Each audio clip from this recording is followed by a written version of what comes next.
place to do it. But anyway, hi, this is Nicole Johnson Star with the PTSD Retreat Radio Talk Show, and this is Kevin and Nick. We're doing 2 Whackos and key lime pie tonight. It's just, like we've done before, it's 2 of us hanging out. Kevin is back from the bathroom. We got cut off on the last segment. We've increased the show length, and I thought I'd increased it to where it can record for 2 hours and not stop, but it looks like I did to 45 minutes. So my mistake, and operator error on that one. So Kevin, we got to make sure I pay attention to time, and because I thought we were good tonight. I was so excited. I was waiting for you to ask, because then that's when I was going to say ha ha ha, But yeah, the ha ha is on me. Sorry. That's okay. Because you know what? Today has just been a day of tangents. Today I spent time on a phone with this big company, and I spent 4 hours working on that issue, and it's just destroyed my plan for a day. So I went out and I actually played with my dogs today outside because we had a perfect day. It's a great day, and I was out there. Now I am the most unprofessional individual when I'm working from home. I will work in my PJs. And so when I went out today, I didn't have my hair done, and I was in my PJs, which means like a longer t-shirt, and I was wearing my leggings, and my hair is blowing. I've got this hair that never likes to stay in place. If you see me with my hair in place, it's because someone else did my hair. But when I do it, it doesn't like to stay in place. So here I am, and I haven't even done it, so my hair is going every which way, and I'm out there cavorting with my dogs. Bear and Baby are scampering around, and I'm dancing and doing the jig with them, and I'm enjoying the moment because I'm really pissed, and I'm just going to enjoy it by having a fun dance and play with my dogs outside on a gray day. And by the way, for me, gray days remind me of my childhood, because there's never a day, like it seemed like, where the sun just came through. There's always clouds, but you'd have a bright gray day, but you wouldn't have the sun in your eyes. And that was what today was like. And here I am out doing that. And I look to my left, and there are my neighbors looking at me as I'm cavorting with my dogs, with my hair going every which way. And I had to calm myself down. And that just made me want to laugh some more, because here I just got caught being silly and 5 years old, in my body that is definitely not 5 years old. Here I am almost 40 now. And, it's funny because I had to just wave and go back to the house. So I have been in a weird mood ever since then, and to be able to just get on the radio and just chit chat with Kevin here, it's definitely one of those 2 Whackos moments. So where's our pie? I had mango ice cream. I mean, if you want, you can go have Dearly get you a mango float, or you can make your own. She makes amazing. I'm gonna go pick a pie off my tree. There you go. You can just pick it straight off, I'm so jealous, so. Today on the webcam, Nicole? Huh? Can you see me? Hold on a second. I actually don't have that pulled up, but let me see. No, it's just it looks like 2 butt cheeks with an egg over it. Well, that's kind of like how my face looks. Like 2 butt cheeks with an egg over it. That's really what it looks like. That's really sad. Maybe I don't have my camera on. Let me see, because I'm going to show you how tall my banana tree is now. From last week? Oh, it's grown. It's there I am. See me? Yeah, I see you. Hi. I see that craziness. There's Wacko number 1. I don't know if you can see it now, but I can't even reach the top leaf now. Oh my gosh, it really has grown more than it had last week. The distance. It's taller than a house now. It was just 9 feet last week. It's like 12 feet now. Did you guys have a serious rain or something? Here's my papaya. Yeah, it's rained for 3 days. Oh, okay. Oh, look at that papaya. So you get your mangoes, I'll eat my papaya, then there's more baby papayas up the top. This tree wasn't even here 3 months ago, and now it's sprouted up and already has papayas on it. That's like 30 feet tall. Yeah, I know. It's like we talked about the concept of a God or a great creator, and now he, she, or it, whatever it is, and knew what they were doing. Well, I'll tell you, this is a third world nation and people are poor, but they're not going to starve to death because, as I've told you before, all you have to do is not cut your grass, and fruits and vegetables of all kinds. Here's my camote top hat. This is like a cousin of spinach, and it grows wild here. And if I were to take all this down, all the leaves, and boil it into a soup today, which I couldn't eat. There's enough here for my family of 3 to eat. If we ate spinach every day or camote every day for a week, this would be more than we need. But within 3 days, these leaves would replace themselves. So, Wow. as poor as they are, they'll never run out of food. They'll never starve to death here as long as they don't cut their grass. Wow, that's amazing. How's your cactus doing? I know that on New Year's you went out and planted yourself a cactus. I'll show you the cactus. I need to do some work on that cactus today. I don't know if my internet connection will last all the way till I go out of it. I think my gate's locked.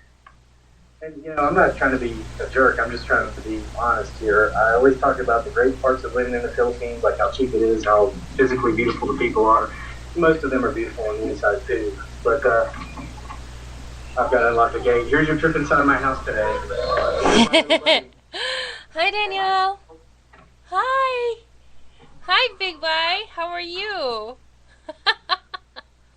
Look at those teeth in your mouth. You're on the internet live. Say hello to everybody listening. Say hi. You gonna speak? Use your words.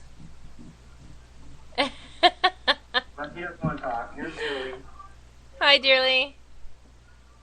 Honey, they can't hear you waving. Say Hello. Wax on, wax off. I love it. Hello, Daniel. Say hi. Sorry. Gotta get the key to the gate.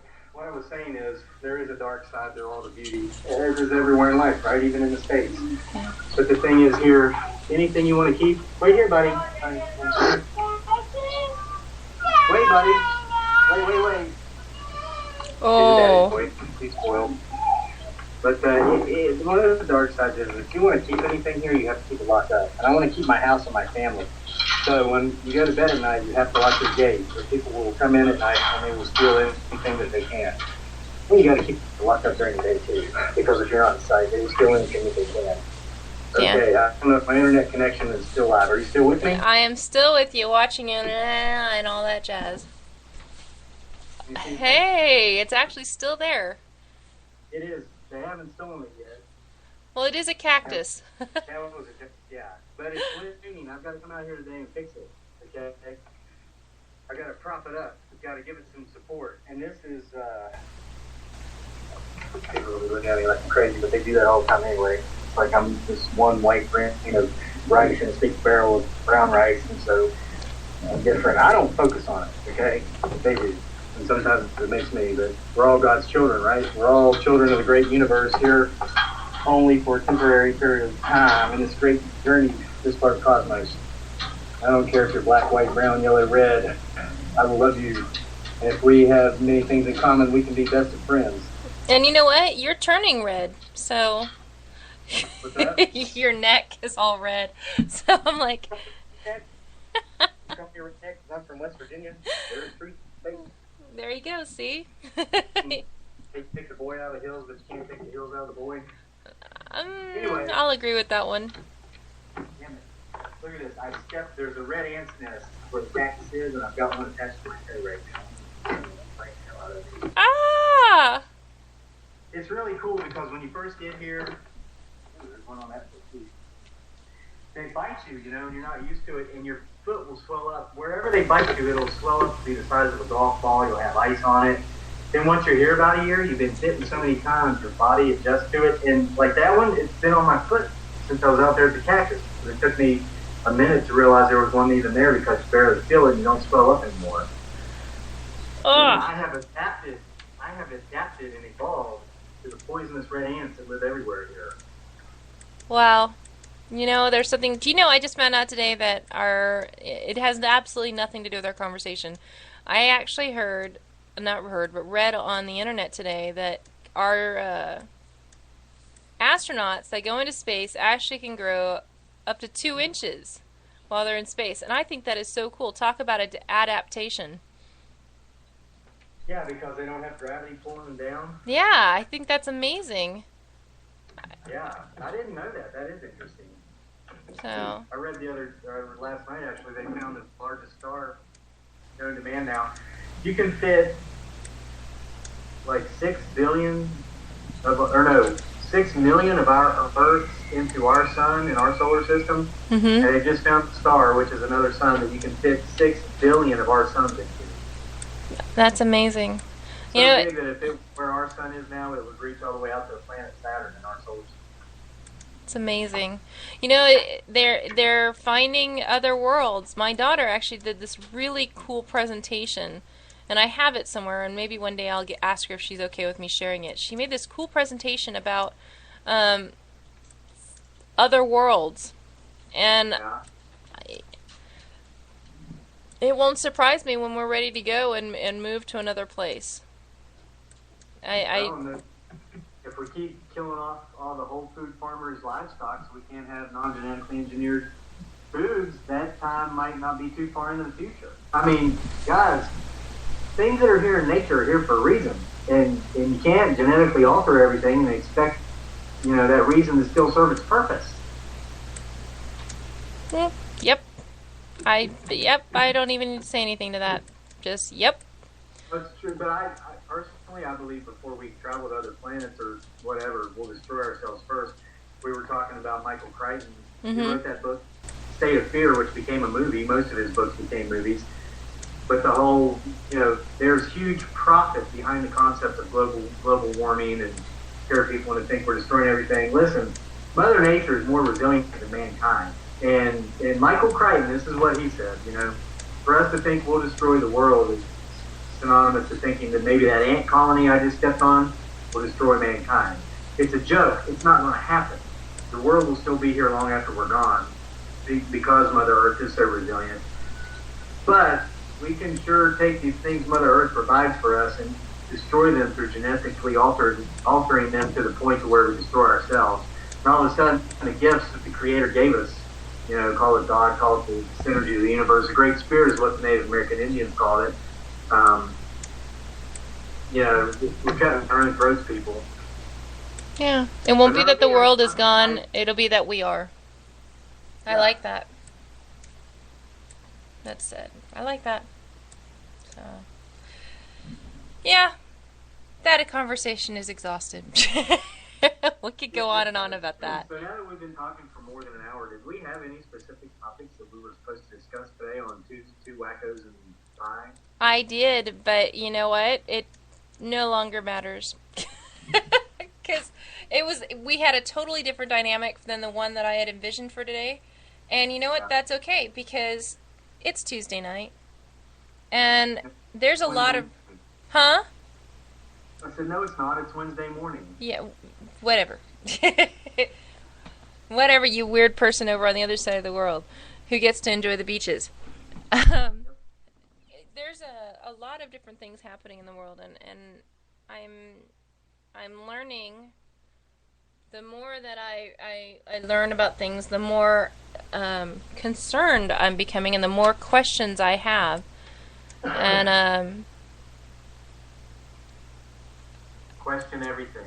Yeah, that's actually what I was just about to say, is just question everything that comes to you, especially if you're dealing with post-traumatic stress, because I'm not okay with somebody going out and I keep going back to this, but I'm not okay with this.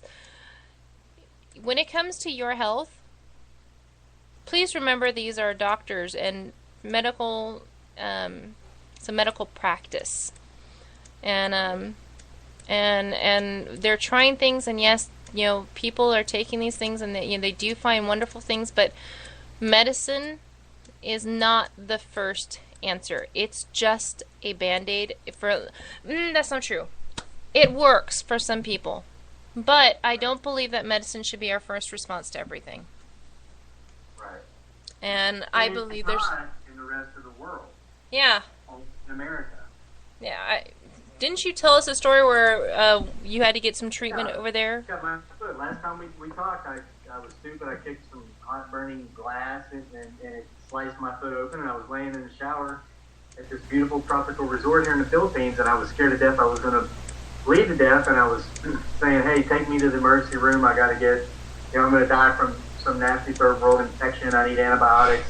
And at the time, I didn't speak the local language, and just some guy that worked at this resort was crumpling up this leaf and crushing it into the juice into my foot, and it instantly stopped the pain, instantly stopped the bleeding. It did not get infected. But he was laughing and said something severely in his language of the science. And I asked her what he said, and she said that he said, how come Americans, anytime they get hurt or sick or anything, they always think they have to take a pill or need some kind of medicine. Mm-hmm. And it's just part of our culture. It's part of our, I mean, we have a pill culture, a drug culture. Yeah. And we're treating childhood now with medications, you know, in the U.S. If you're a child, hey, it's an ism, and they treat it with a dozen different medications. You know, there's just, I mean, you're an idiot if you don't see there's profit behind it. I mean, and again, I mentioned earlier, I'm all about profit. You better believe, hey, I make like a couple bucks when people buy my books.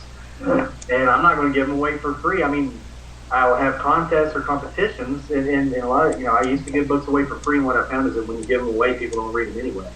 You know? And then I thought, wow, it took me a year to write this, and you're going to ask me for it for free, so you're telling me that 1 year's worth of work of my time isn't worth $3 to you? Well, if that's the case, then don't read it. I believe in profit, you know, but the profit by subduing the masses with pharmaceuticals to put them in a state of mind to where they don't know where they're at. And I'm speaking from my own experiences. I mean, I was on all this crack because of my PTSD. Man, I can tell you what world I was in. Someone say, hey, Kevin, let's go do this. Yeah. Oh, okay, great.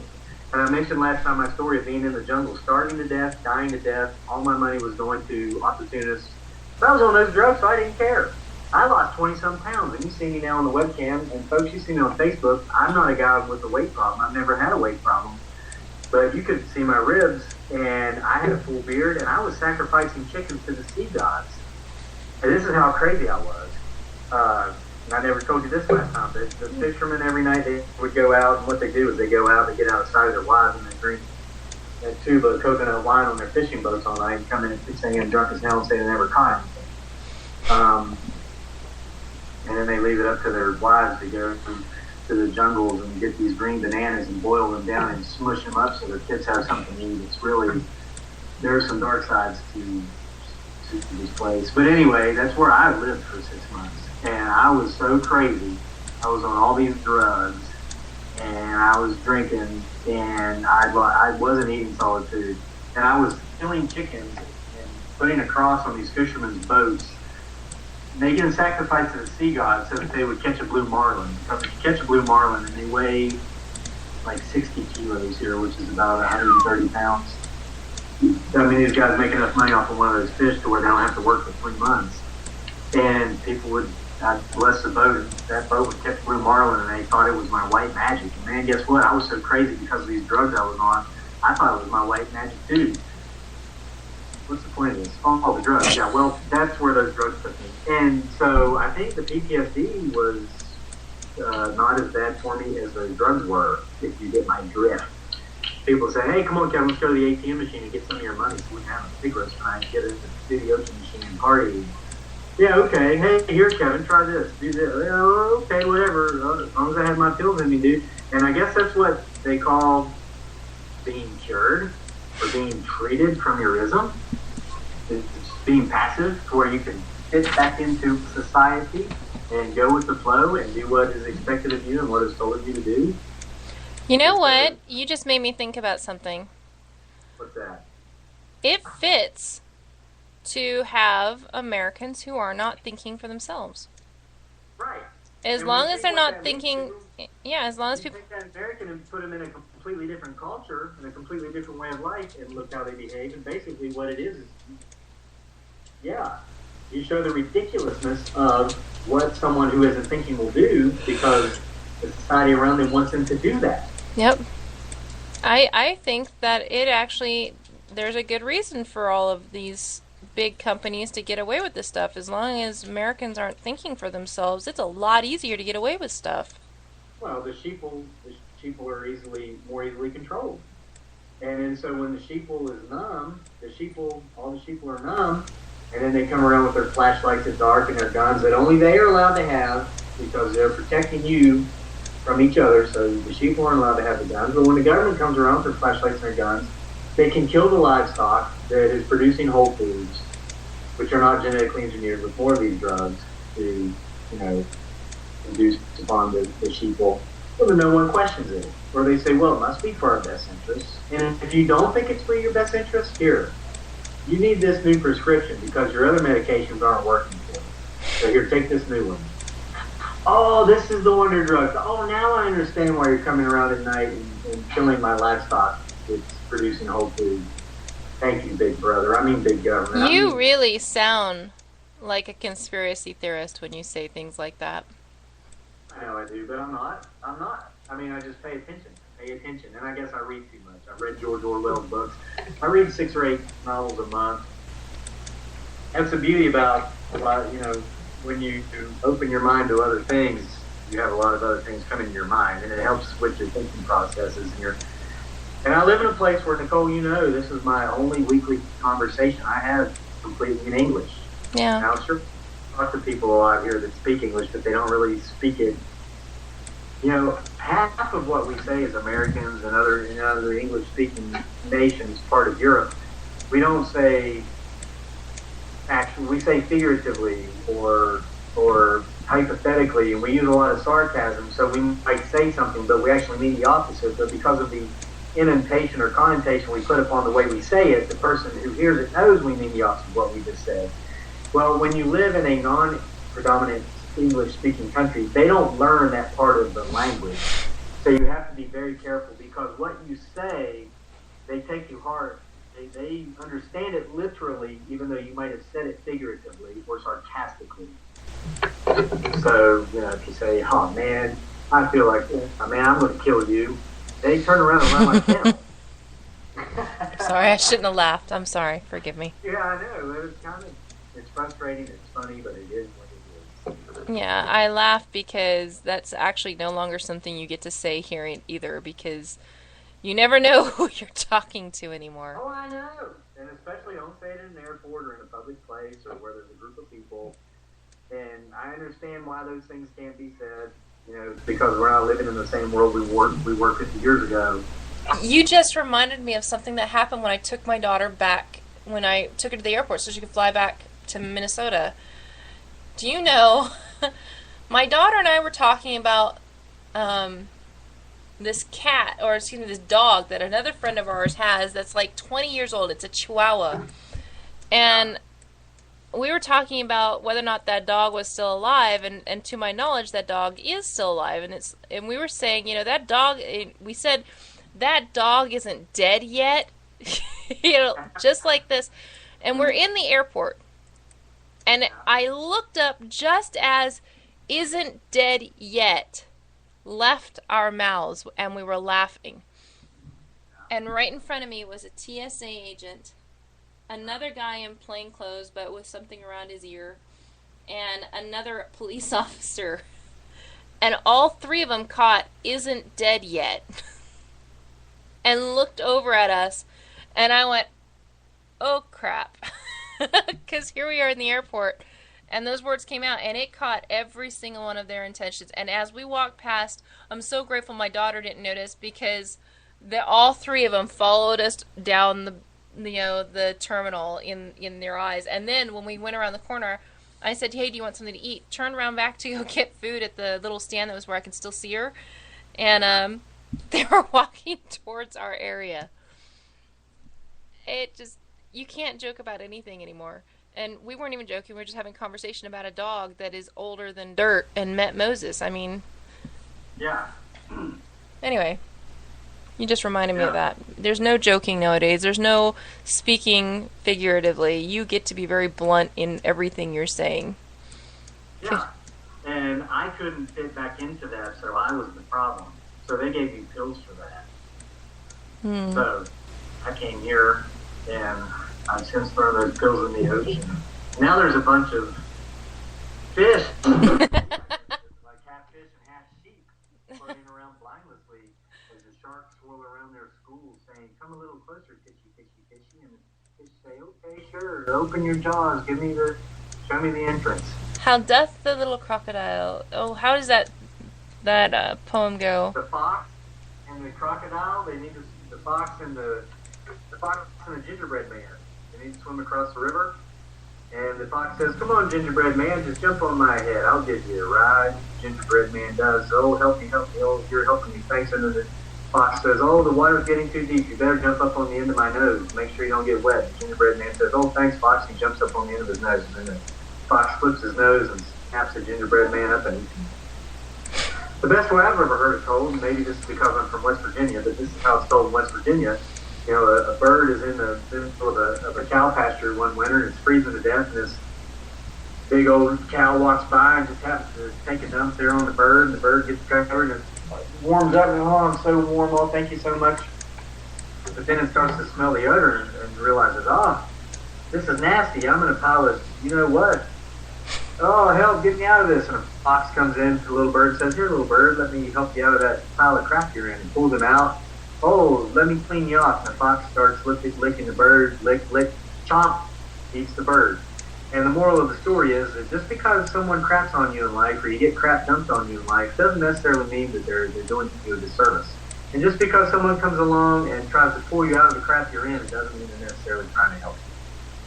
So those medications that we've talked about and the things they do to us, it doesn't necessarily mean it's the best option to get us out of our crap. Sure, it is an option, but what new crap might you fall into? I mean, might you end up on a white, beautiful, sandy beach somewhere sacrificing poultry to the sea gods for a bunch of people who care less that you're not eating solid foods, you've lost half your body weight, you've got a full beard, you're going completely crazy, and you're on the verge of dying, but you know, see, I was just doing what they wanted me to do. Like you mentioned before, Americans are numb. We're a nation of pills. We're a nation of medications. But on those medications, we're doing what somebody out there wants us to do in society, you know, not questioning it. Well, I was doing that. Then when I went to a different society and a different culture that had different agendas, I very easily did the same thing. It's like, wow. I'm still stuck at the visual image of a fox licking crap off the wonderful animal here. It's things are changing in ways that are just not okay, and it's really important to me that everybody stay aware, stay involved, stay informed, especially when it comes to their PTSD. And I don't really care how others see that, because it's too important that people know what's happening to them. Bottom line. And I was going with the other poem about how doth the shiny crocodile entice the fish into its shiny claws thing, and I don't remember it because I'm terrible at poetry. But it's a lot cleaner. There's no poop eating foxes. Thank you. Yeah, well, I think I mentioned at the beginning of the show while you were in the retreat that I'm like the most unprofessional person in any field I've ever worked in or that you'll ever meet. So sometimes I talk about cow crap in my analogy. You know what? It's only par for the course, because ever since we've had these conversations, there's been so many things that have popped out. Oh, you know what we were going to talk about tonight? We were going to talk about BCGs. BCGs, what's that? Birth control glasses. Birth control glass. Yeah, from the Army, the things you get, the military issued eyewear. Yes. BCGs, ugliest, but everybody wore them in the 1950s. It doesn't matter. We're not 1950s. I joined the Air Force in 1994. A little bit later. That whole lowest bidder gets a contract thing that the U.S. government does. Yes. So I guess the cheapest classes they make, so that's what we get. I personally think they ought to keep that tradition of BCGs. But that's how lighthearted tonight's show is going to be, by the way. What, are they getting rid of BCGs? No, it's just I saw a photo today. Actually, that's not true. Let me change that. When I rejoined the Army, and I would join the Air Force first, and when I joined the Army, they are actually issuing these glasses that I have on. Yeah. These are a pair of BCGs. That got issued to me. Yeah, these are issued. Those look like pretty stylish and trendy glasses. Thank you very much. These are the new glasses that the military issues. So, they're not the big gigantic brown plastic frame that looks like you can see Mars from, and so they are changing their glasses, and I really am kind of saddened by that because that is a history. That's like growing up and when you first start going to school, you have your hazing that happens, and your rite of passage, not hazing, rite of passage, because hazing is not okay. But just growing up, finding out that glasses are not the coolest thing in the world, and switching from braces to fixed teeth, and same thing with the military, BCGs. You're not military until you've gone through your BCG experience. But there were other things. I was just wondering what other stories came from when you were a kid joining the military for the first time. What was some of the funny things that you remember from? Are you asking me that question? I am actually asking you that question. I actually prayed about that before I asked you because I'm like, there are things I probably don't want to know. Okay, because let me remind you, Nicole, in case you forgot. When I joined the military, I was not a kid. I was 33 years old, and I had worked on Wall Street for 8 years, and I had been brought up in the business side of the adult world, where time is money, efficiency is everything. You learn and you are trained that there's a difference between being busy and being productive. You can be busy 15 hours a day and still produce nothing, but if you're productive for 1 hour, you can be more successful and make more money, which I was in sales and that's what we're focused on, than anybody who's busy for 15 hours a day but isn't being productive. So when I joined the military, and it was quite the opposite of everything I learned on business. On the business side of the big boy, big girl world. And what I came to believe was that if any business ran their business like the government runs their agencies. Okay, whoa. You get to tell me funny experiences of basic training. Funny experiences of basic training. Yeah, because you were about to go. Your soapbox was growing for you to climb up. Okay. Funny. The reason I'm asking is because right now there is a kid that's actually in basic training right now from my area, and he said if he got an opportunity, he would listen. Okay. Well, to the show? Yeah. He listened to the show. He's not going to get that opportunity. I was in the Air Force. I had that time. I was actually able to go shopping. I played tennis. I got to go swimming once. Are you being facetious? No, I'm actually serious.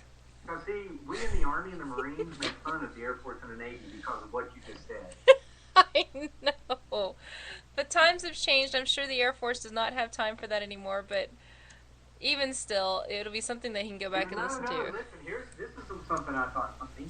When I went to airborne school at Fort Benning, Georgia, home of the infantry, where I also did my basic training in my AIT, that's the airborne school for all armed forces. So we had Army, Marines, Navy, Air Force, and we also had soldiers from foreign countries there. Some South American soldiers were there.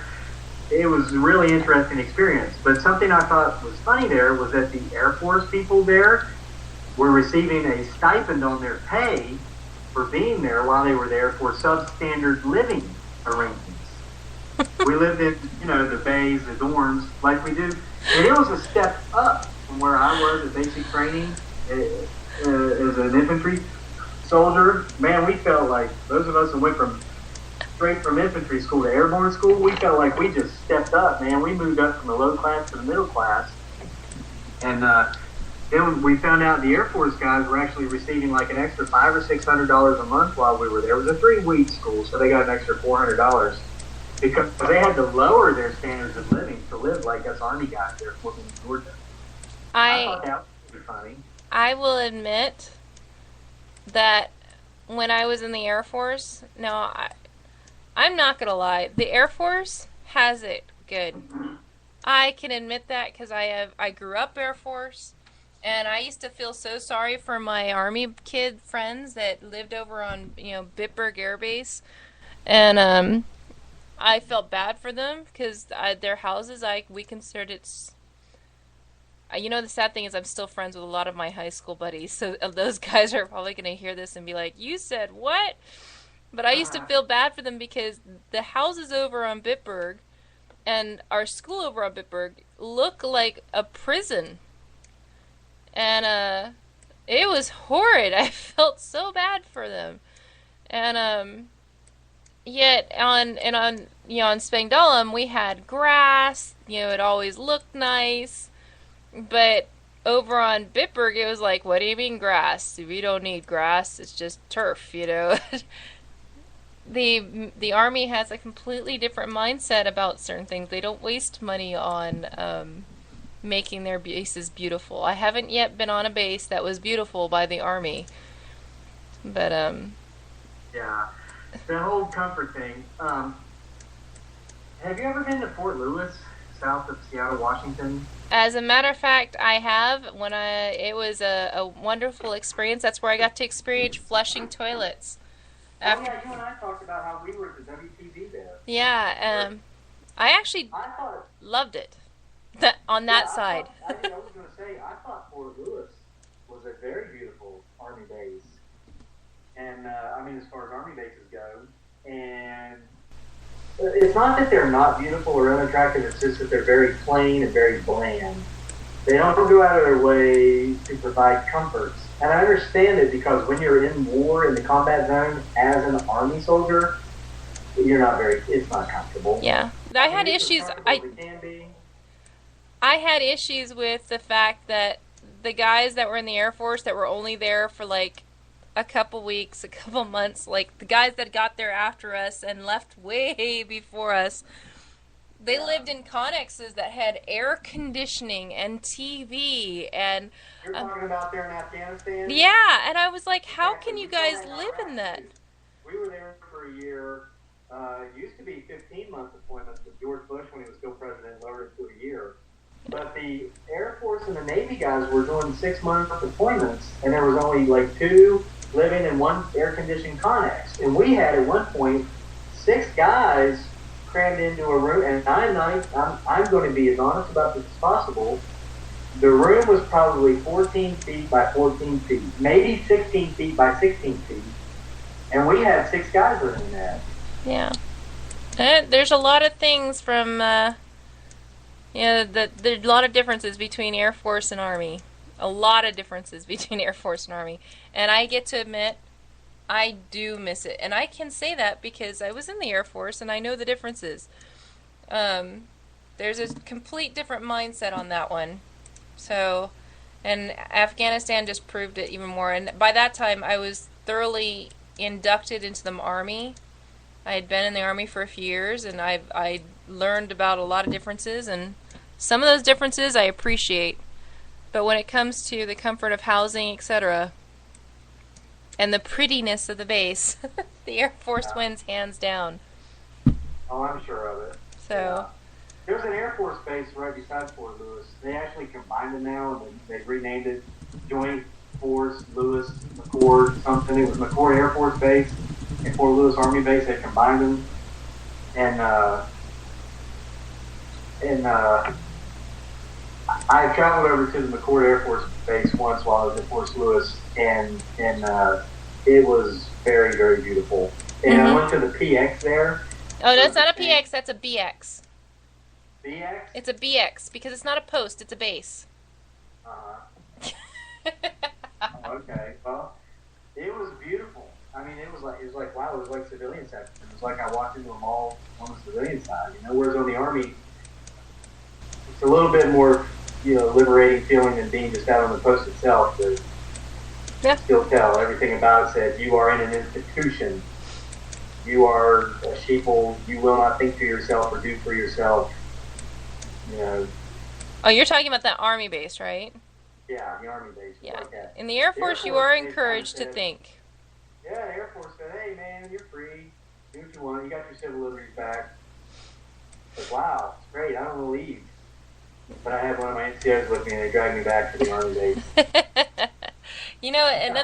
Another big difference, like when we had our passes with, for when we got our 24-hour pass when I would join the military, I remember seeing like these Army guys that were over from Fort Hood. Yeah. Those guys, I thought they were nuts. Absolutely insane. those army dudes because they were wild and crazy, and here I am, little miss. I've grown up in the Air Force my whole life. This is my first experience, in the military without, having all my military family around me to make sure that I behave. And Yeah. yeah, and so it was definitely an experience that I was so naive and sheltered. I mean, first off, when I came back to the United States, I came back with an accent. I also used "may I please, thank you, excuse me, would you mind," and all those things. And I got some of the things sent. I didn't even understand one of my drill instructors when he first started talking to me, and got myself in troubles by saying, "I'm sorry, but you're not speaking clearly." Oh, yeah. I typed a message to you a while back in Filipino English. I think I said, "I'm late, just wait me there." I didn't even notice. But before I called into the show, you Oh, said, yeah. "Hey, I'm up here." I said, "I'm running behind, just wait me there." I think I sent it to you on the Facebook Messenger. Yeah, I haven't But even yeah, you don't finished do that. I checking. mean, you adapt to. You were in England. Or not what? Germany? Germany, yeah. I spent my first few Yeah. years in England and then moved over to Germany, and I'm telling you, I miss that country so much. The good, Germany or England? yes, Both. yes, I do. There's the good food of Germany, and the people, and the friendships, and just everything. I Uh-huh. miss that immensely. And I got a funny story about Germany. oh, do tell. There's, Well, wait, hold on a second. Because we did it again before no, we didn't do it again. It's still going. But for those that are listening on Spreaker, thank you so much. We're actually running out of time again. It just goes by so fast. At least it now feels like it's 30 minutes. But this is Nick and Kevin, two wackos and key lime pie. And thank you so much for listening tonight. If you have any questions, comments, you can reach us.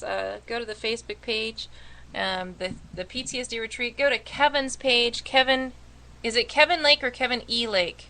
That's your Kevin E. Lake. I like my middle initial. yeah, It Kevin breaks up E. the period full Lake. between my first and last name. So Kevin E. Lake, and you guys can comment there. And for those of you guys that have been following, thanks to his page. Thank you so much for listening. And we're gonna go ahead and end this. This is Nicole Johnson Starr and Kevin E. Lake with the PTSD Retreat Radio Talk Show. We'll talk to you soon. Stay tuned.